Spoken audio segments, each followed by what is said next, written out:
ఆయన కుర్రాడు బడ్డీ కొట్టు దగ్గర నుంచుని హాయిగా ఉంటాడు. బ్రహ్మచర్యం అంత సుఖం లేదు, సత్రం భోజనం మఠం నిద్ర. వాడిని అడిగేవాడు లేడు.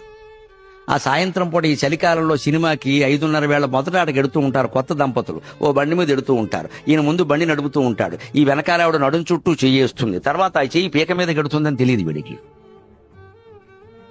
అప్పుడు ఈ కుర్రాడు ఇక్కడ కూర్చుని లైఫ్ లైఫ్ అది వైఫ్ ఉంటే లైఫ్, మనం ఉన్నాం ఇక్కడ ఎందుకు పని లేక ఇక్కడ నుంచుంటున్నాం. ఇక్కడ ఆడు చూడు ఎలా ఉన్నాడు, అలా ఉండాలి, అలాంటి బండి ఉండాలి, వెనకాల అమ్మాయి ఉండాలి, అలా చెయ్యాలి. అండం కోసం పెళ్లి చేసుకుంటాడు ఈ సన్నాసి.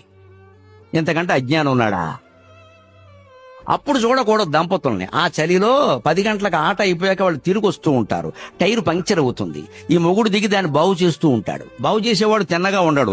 ఎప్పుడూ అవ్వలేదు, ఇప్పుడు అయింది అంటాడు. ఆవిడకి మంటెత్తిపోతుంది. మీ ఆఫీస్ వాళ్ళు ఎక్కించుకున్నప్పుడు ఎప్పుడూ అవ్వలేదా, నేను ఎక్కితేనే అయిందా, నేనంటే మీకు ఇష్టం లేదంటుంది. ఇప్పుడు గనక వీడు చూస్తే మళ్ళో జన్మలో కూడా పెళ్లి చేసుకోడు.